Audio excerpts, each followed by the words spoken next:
নমস্কার, সকলকে স্বাগত জানাচ্ছি প্রেত কাহিনীর ৭২তম এপিসোডে। আজও একটা নতুন হাড়হিম করা ঘটনা তোমাদেরকে শোনাবো বলে এসেছি। এবং এখন যে নতুন নতুন ঘটনাগুলো তোমরা শুনতে পাচ্ছ সেগুলো তোমাদের কেমন লাগছে অতি অবশ্যই কিন্তু কমেন্ট করতে ভুলবে না। আমাদেরকে সুন্দরভাবে কমেন্টে জানাবে যে তোমাদের ঘটনাগুলো কেমন লাগছে।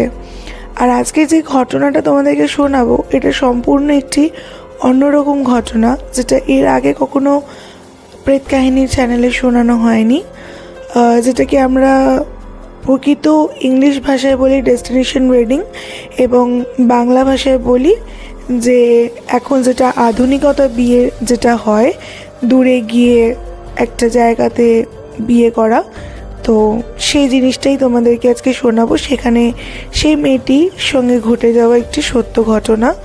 দেরি করব না, সরাসরি ঘটনাতে চলে যাব এবং কেমন লাগলো অতি অবশ্যই কিন্তু তোমরা জানিও।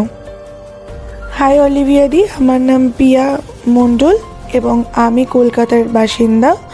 আমি বহুদিন নয়, আমি খুব রিসেন্টলি তোমার ঘটনা শুনছি, বেশ আমার ভালো লাগে।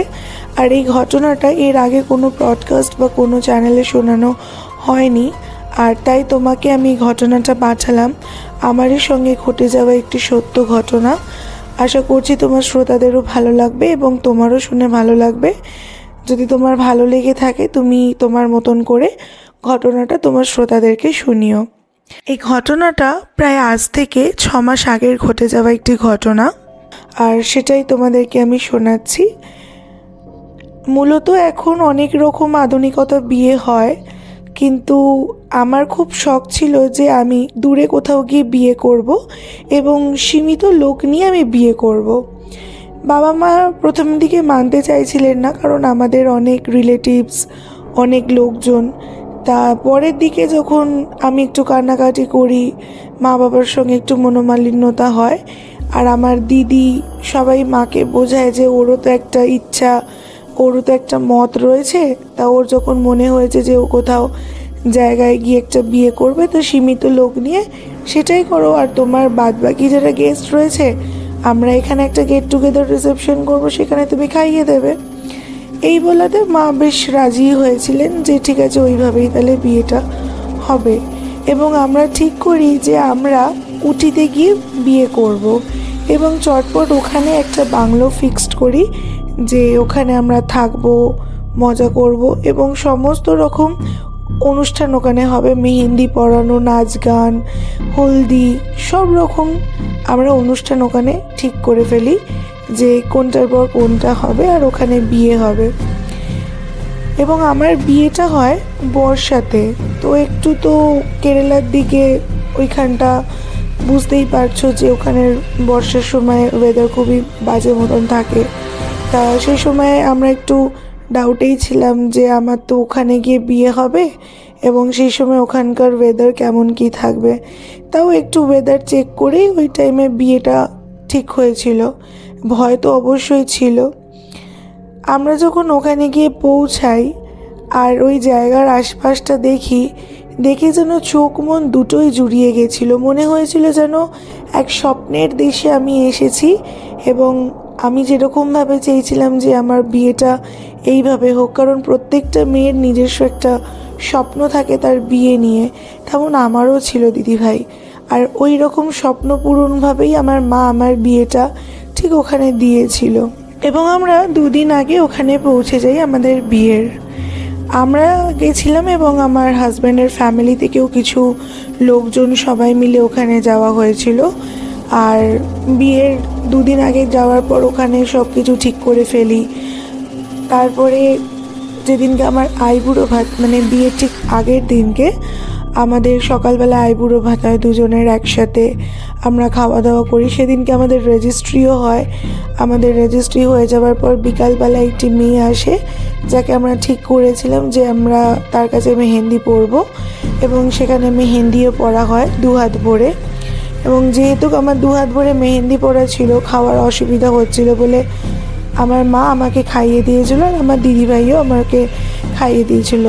আর নিচের যে তলাটা ছিল সেখানে আমার শ্বশুরবাড়ির সব লোকজন, আমার হাজব্যান্ড, ওরা সব নিচের তলাতেই ছিল। আর যেটা ফার্স্ট ফ্লোর মানে একতলা যেটাকে আমরা বলি, সেই একতলাতে আমরা আমার বাপের বাড়ির সব লোকজন যারা যারা আর কি ওইখানে অনুষ্ঠানে গিয়েছিল তারা ওপরটাতে ছিল। আর তার মধ্যে একটা রুমে আমি, আমার দিদি এবং তার দুটো বাচ্চা, আমরা চারজনে একটা রুমের মধ্যে ছিলাম। এবং যেহেতু ওটা একটু গ্রাম এরিয়া আর আশপাশটা বেশ রাত্রির পর শুনশান হয়েই গিয়েছিল, কিন্তু জায়গাটা অপূর্ব ছিল। ভোরবেলায় যখন সূর্য উদয় হতো না ঘর থেকে, মানে আমরা যেহেতু দুদিন আগে গিয়েছিলাম, সেই জিনিসগুলো মনে হয়েছিল যেন সেই সিনেমাতে যেরকম দেখায় ঠিক যেন সেই রকম সকাল, একটা সুন্দর মেঘলা মেঘলা ওয়েদার, আমেজটাই যেন অন্যরকম ছিল। আর মা বলেছিল যে তাড়াতাড়ি খেয়ে দিয়ে ঘুমিয়ে পড়ার জন্য, কারণ লোকজন কালকে সকাল থেকে আরও আসা শুরু হয়ে যাবে। তো সেই কারণের জন্য আমরা তাড়াতাড়ি শুতে চলে যাই। এবার আমার একটা খুব বাজে অভ্যাসও বলতে পারো বা খুব ভালো অভ্যাসও বলতে পারো, সারাদিনের শেষে রাত্রে ঘুমানোর 1 ঘন্টা আমি একটু নিজের জন্য সময় রাখি, এবং সেই সময়তে হয়তো আমি ঠাকুরের বই পড়ি বা কখনো কখনো তোমার ঘটনাগুলোও শুনি বা কখনো কখনো আমি গল্পের বইও পড়ি। তো সেই সময় আমি গল্পের বইটাই পড়ছিলাম, ঘুম আসছিল না বলে। এবং গল্পের বইটা পড়ার সময় একটা কেমন যেন আওয়াজ আসছিল ঘরের বাইরেটা দিয়ে। আমি ভাবলাম যে বাবা এত রাত্রিরে কে জেগে ওরকম করে কান্নাকাটি করছে। একটু মনে হয়েছিল যে বাবা মা হয়তো কান্নাকাটি করছে কালকে আমার বিয়ে হয়ে যাচ্ছে বলে, আমি অনেকটা দূরে চলে যাব তাদের থেকে, সেই জন্যই হয়তো কান্নাকাটি করছে। কারণ দিদি ভাইয়ের বিয়ের সময়তেও মা বাবা এরকম কান্নাকাটি করেছিল রাত্রেবেলায় সবাই ঘুমিয়ে পড়ার পর। তা আমি ওটা দেখব বলেই আমি দরজাটা খুলে বাইরের বারান্দাতে যাই এবং আশেপাশে দেখি, কাউকেই দেখতে পাই না। আর সেই সময় বেশ জোরে জোরে বৃষ্টিটা পড়ছে আর বিদ্যুৎও চমকাচ্ছে। সেই সময়ও যেন ওই অন্ধকারে হালকা যে আলো, তাতেও যেন মানে একটা সুন্দর ওই বিদ্যুৎ চমকানো বৃষ্টি, একটা সুন্দর মতন দৃশ্য তৈরি হয়েছিল। কিন্তু ওই সুন্দর দৃশ্যের মধ্যেই যে একটা কাল লুকিয়েছিল সেটা আমি কল্পনাও করতে পারিনি। তারপরে আমি যখন আরও একটু ভালো করে আশেপাশটা দেখি বারান্দা দিয়ে, কিন্তু আমি কাউকেই দেখতে পাই না। এবং ওখানে দাঁড়িয়ে থাকার পরেও যখন একটা জোরে বিদ্যুৎ চমকায় আর যে ঝলকানির আলোটা মাঠের পাশে যখন পড়ে, তখন দেখতে পাই যে একটা অবয়ব। তা আমি ভাবি বাবা এত রাত্রিবেলায় বৃষ্টির মধ্যে বিদ্যুৎ চমকাচ্ছে, কে ওটা? খুব ভালো যে স্পষ্ট করে দেখতে পেয়েছি এমনটাও নয়, মুখ ফুক কিছু বুঝতে পারিনি, কিন্তু একটা বিরাট আকৃতির চেহারা। তা আমি একবার ভাবলাম যে হয়তো অনেকেই তো ভোরের দিকে এখানে তাড়াতাড়ি ঘুম থেকে ওঠে পায়চারি করে, কিন্তু বাবা বৃষ্টির মধ্যে কে পায়চারি করবে? তো আমি আর কিছু না করে আমি ঘরে ঢুকে জানলা দরজা বন্ধ করে আবার ঘুমিয়েই পড়ি। পরের দিন সকালবেলা এই ব্যাপারটা ভুলেই গেছিলাম, কারণ গায়ে হলুদ ছিল, আরও অনেক রকম রিচুয়ালস ছিল, সব কিছু ছিল। এবং আমাকে যখন সাজিয়ে গুজিয়ে দিয়ে যখন সবাই ওই বিয়ের অনুষ্ঠানের ওই জায়গাতে সবাই ব্যস্ত থাকে, আমি যখন ঘরেতে একা বসে থাকি, তখন আবারও ওই আওয়াজটা আমি পাচ্ছিলাম গোগানির।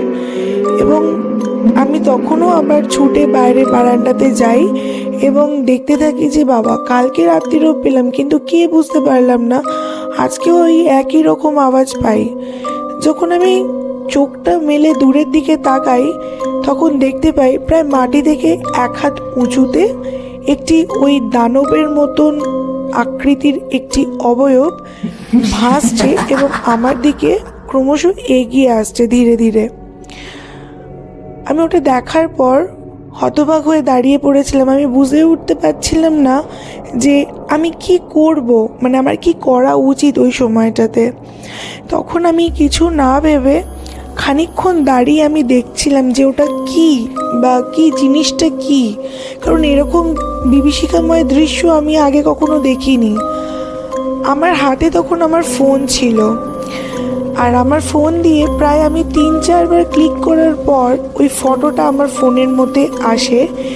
আর আমি তখন ভেবেছিলাম যে বাড়ির লোককে এই ফটোটা আমি দেখাবো। ফটোটা তোলার পরেও ওই সেম আওয়াজটা ওই দূর থেকে ওই অবয়বটা যেখানে ছিল ওখান থেকে ভেসে আসছিল আর ক্রমশ আমার দিকে এগিয়ে আসছিল। আমি ভয়েতে কাউকে কিছু না বলে দরজা জানলা বন্ধ করে ঘরেতে চুপচাপ বসেছিলাম। তারপরে তো আমাকে নিয়ে যায় বিয়ের জায়গাতে। বিয়ের অনুষ্ঠান কমপ্লিট হয় রাত্রিবেলায়। যখন আমরা খেতে বসি তখন আমি আমার দিদিকে এবং আমার হাজবেন্ড, আমার আরও ভাই বোনেদেরকে ঘটনাটা বলি। তো ওরা তখন কিছুতেই বিশ্বাস করছিল না যে এরকম কোনো ঘটনা ঘটতে পারে বা কিছু। তখন ওদেরকে আমি বললাম যে দেখ, তোরা বিশ্বাস করবি না এটা আমি খুব ভালো করেই জানি, তবে আমার কাছে প্রমাণ আছে। বলছে প্রমাণ মানে? তখন আমি আমার ফোন খুলে সেই ছবিটা ওদেরকে দেখাই এবং ওদেরকে বলি যে দেখ এই জিনিসটা কি। আর একটা জিনিস আমি বলে রাখতে চাই দিদিভাই তোমাকেও, আমি কিন্তু একসঙ্গে 4-5টা ছবি তুলেছিলাম। সেই 4-5টা ছবির মধ্যে অবাক করা কাণ্ড, ওই একটি ছবিতেই আবছা আবছা, খুব যে প্রমিনেন্ট সেটাও না, ওই ছবিটা উঠেছে। কিন্তু বাদ বাকি ফটোগুলোতে একটা ছবিতেও ওই অবয়বটির কোনো ছবি আসেনি। এটা কি করে সম্ভব?